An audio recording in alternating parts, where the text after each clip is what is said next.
오늘 우리에게 주시는 하나님의 말씀은 사도행전 23장 12절에서 15절까지의 말씀입니다. 사도행전 23장 12절에서 15절까지의 말씀, 제가 가진 성경책은 228페이지에 있습니다.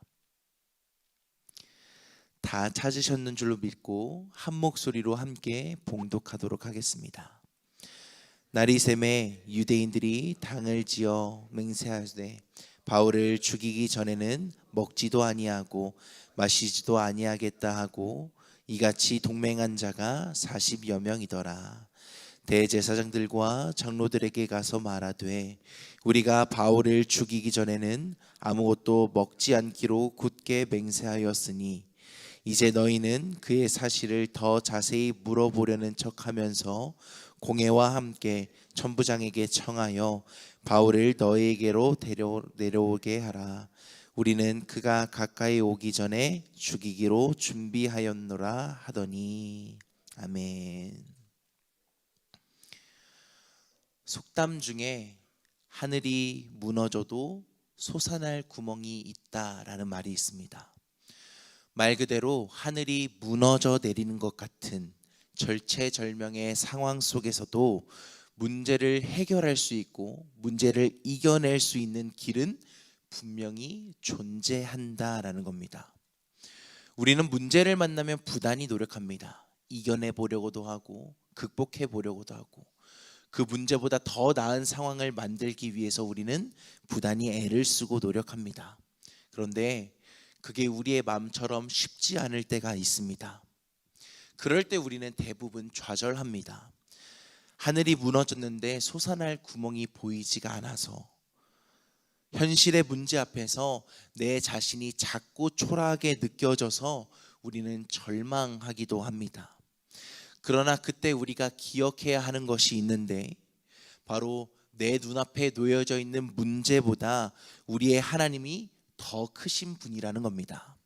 그리고 우리가 믿는 하나님은 하늘이 무너진 절체절명의 순간, 위기의 순간에도 우리에게 솟아날 구멍을, 새로운 희망을 주시는 분이라는 겁니다. 오늘 우리가 함께 읽은 본문은 복음을 전하다가 위기를 만난 바울의 이야기가 계속 이어집니다. 어제 민동선 목사님께서 눈앞에 놓인 벽을 허무셔서 다리를 만드시는 하나님에 대해서 나누어 주셨습니다. 복음을 전하는 바울이 현실의 벽 앞에 부딪히게 됩니다. 사람들에게 붙잡혀 공회에 서게 되고 여러 가지 어려운 상황들을 놓이게 됩니다. 그러나 하나님께서는 바울에게 지혜를 허락하셔서 위기를 기회로 바꾸시고 또 벽을 다리로 바꾸어 나가십니다. 그리고 말씀을 통해 바울에게 굳건한 믿음을 허락하시는데 11절의 말씀입니다. 그날 밤에 주께서 바울 곁에 서서 이르시되 담대하라. 내가 예루살렘에서 나의 일을 증언한 것 같이 로마에서도 증언하여라 하리라 하시니라. 아멘. 하나님께서 바울에게 이 말을 하신 의도와 이유는 무엇일까요? 내가 너에게 맡긴 사명, 로마에서 복음을 증언하는 그 순간까지 너에게 어떤 문제가 찾아와도 너가 어떤 상황에 놓여져 있더라도 너를 지키겠다라는 하나님의 약속인 겁니다. 하나님의 성품을 표현하는 말 중에 신실하신 하나님이라는 표현이 있습니다. 신실하다라는 말은 한마디로 변함이 없다라는 겁니다.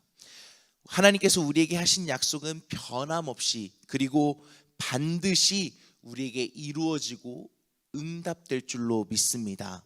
그래서 우리가 힘들거나 지칠 때 오 신실하신 주라는 찬양을 들으면서 위로를 받습니다. 가사는 이런데요. 오 신실하신 주, 오 신실하신 주, 내 너를 떠나지도 않으리라. 내 너를 버리지도 않으리라. 약속하셨던 주님, 그 약속을 지키사 이후로도 영원토록 나를 지키시리라 확신하네.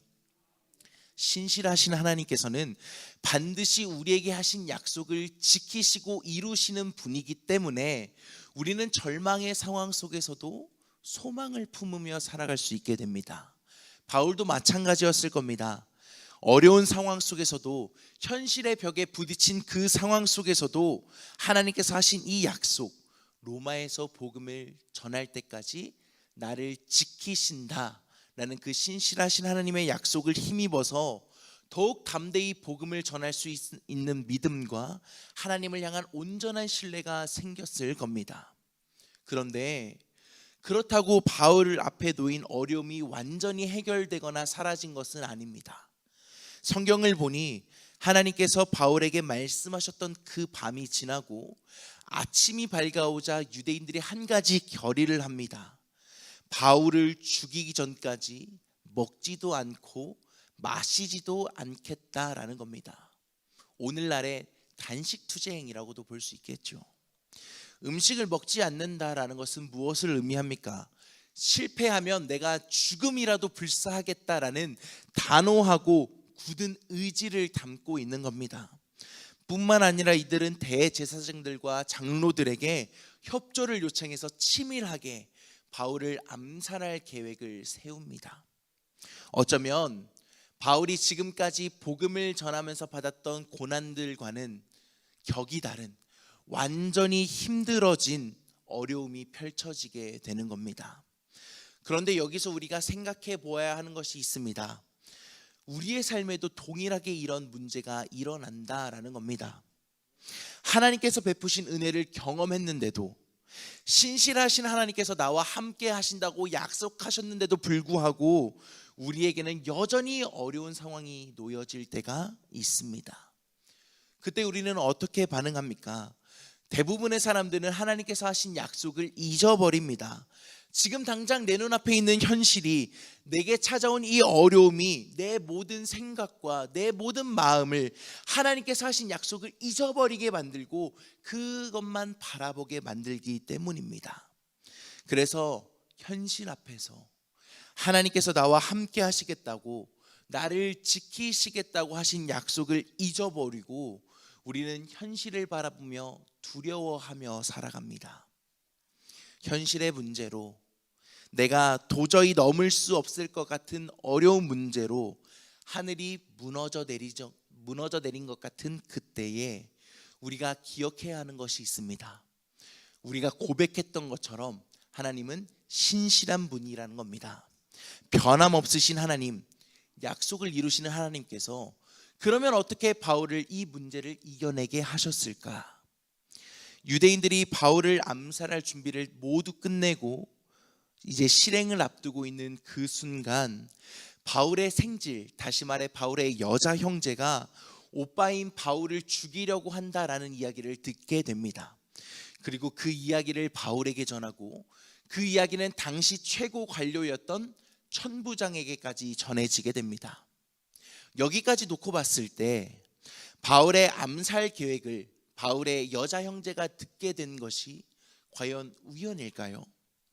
만약 우연이라고 가정해보고, 그렇다면 바울의 이 암살 계획이 당시 최고 관직에 있었던 천부장에게 전해진 것, 이것은 과연 우연일까요? 우리는 우연이 계속해서 이어지면 그것을 필연이라고 부릅니다. 다시 말해 하나님께서는 지금 바울에게 하신 약속을 이루시기 위해 하나님이 이루어가고 계시고 일하고 계시다라는 것을 우리는 오늘 말씀을 통해 볼 수 있습니다. 더 나아가서 지금 바울의 신분은 무엇입니까? 죄수의 신분입니다. 그런 죄수를 위해서 당시 관료직이었던 천부장이 움직인다는 것은 우연일까요? 그것 또한 우연이 아닙니다. 하나님의 일하심이고 하나님께서 바울에게 하신 약속을 이루어 나가시는 과정인 것입니다.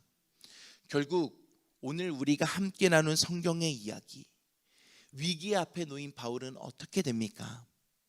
천부장이 총독 벨리스에게 편지를 씁니다.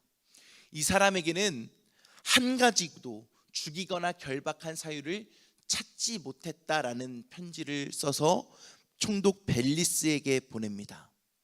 그리고 결국 바울은 하늘이 무너져 내린 것 같은 상황 속에서 하나님의 일하심을 경험하는 것으로, 또다시 새로운 희망을 품고 더욱 담대히 복음을 전하게 되는 것으로 성경의 이야기는 끝이 나게 됩니다. 사랑하는 성도 여러분, 때로 우리 삶에 예상치 못한 어려움이 찾아오는 순간들이 있습니다. 스스로의 힘으로 이겨낼 수 있는 문제라면, 감당할 수 있는 문제라면 다행이지만 내 힘으로 어떻게 할 수 없는 어려움들을 마주할 때도 있습니다. 그때 우리는 좌절합니다. 두려워합니다. 문제 앞에서 자꾸 초라한 나의 모습을 보며 염려하고 절망하기도 합니다. 그런데 사실 우리는 절망하거나 두려워하지 않아도 됩니다. 왜 그럴까요? 하나님께서 우리와 약속하셨기 때문입니다. 임마누엘, 하나님께서 항상 우리와 함께 하신다라고 약속하셨기 때문입니다. 문제보다 크신 하나님께서, 이 세상을 통치하시고 다스리시는 하나님께서 지금 우리와 함께하고 계시기 때문에 우리는 당장 지금 내 눈앞에 놓여진 상황을 바라보며 그것에 매몰되고 그것에 좌절하고 절망하는 삶이 아니라 하나님께서 우리에게 보여주실 더 큰 은혜와 기적을 바라보며 살아가야 합니다. 바라기는 믿음의 눈으로 당장 내 눈앞에 놓여져 있는 현실이 아닌, 나를 어렵게 만드는 상황이 아닌 그것을 뛰어넘는 하나님의 일하심을 바라보게 되시기를 주님의 이름으로 간절히 축원합니다.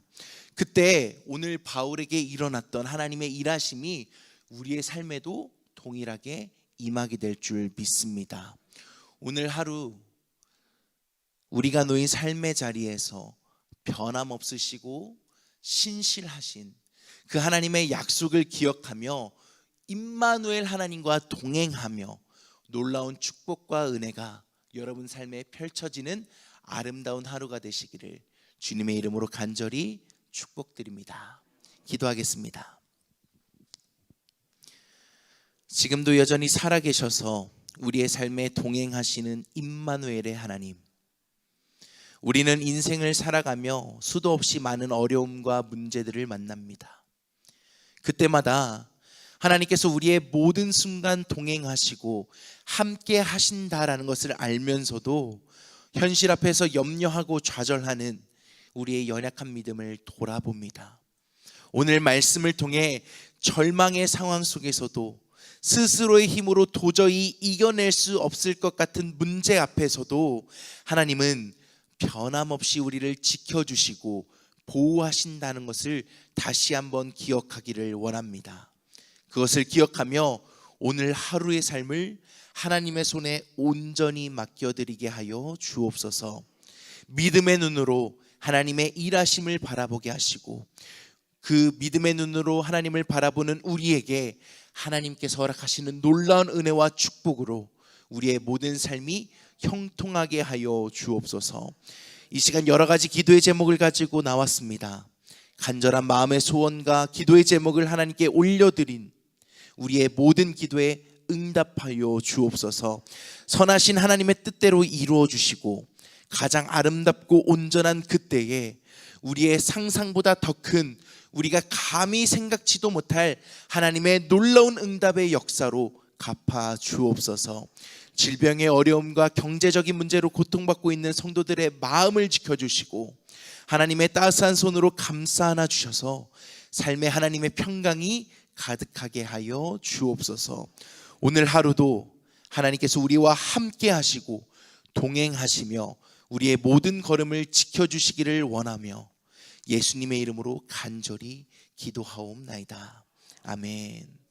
하늘에 계신 우리 아버지여, 이름이 거룩히 여김을 받으시오며 나라가 임하시오며 뜻이 하늘에서 이루어진 것 같이 땅에서도 이루어지이다. 오늘 우리에게 일용할 양식을 주시옵고 우리가 우리에게 죄 지은 자를 사하여 준 것 같이 우리 죄를 사하여 주시옵고 우리를 시험에 들게 하지 마시옵고 다만 악에서 구하시옵소서. 나라와 권세와 영광이 아버지께 영원히 있사옵나이다. 아멘.